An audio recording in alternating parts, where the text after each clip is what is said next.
కేవలం 7,999 up to 10 kgs వరకు బరువు తగ్గి అధిక బరువు నుంచి వచ్చే ప్రధాన సమస్యలను దూరం చేసుకోండి.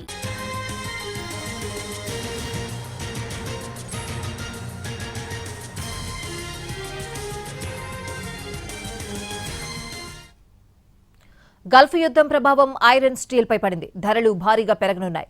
50 కేజీల సిమెంట్ బస్తాపై ₹40 వరకు వడ్డించడానికి కంపెనీలు సిద్ధమైపోయాయి. పెట్కో ప్యాకింగ్ మెటీరియల్ దిగుమతి భారంగా మారడం ప్రధాన కారణమని ఇండస్ట్రీ వర్గాలు చెబుతున్నాయి. ఐరన్ టన్నుకు 2 నుంచి 4,000 పెరిగే అవకాశం ఉన్నట్లు తెలుస్తోంది.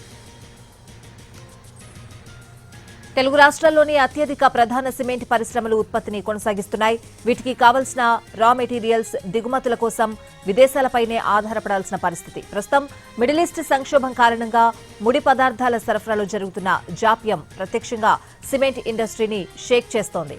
అనిశ్చితికి ఎప్పుడు తెరపడుతుందో తెలియని అయోమయ పరిస్థితులు పెరుగుతూ ఉండడంతో రేట్లు పెంచడం ఒక్కటే మార్గంగా ఎంచుకుంటున్నాయి.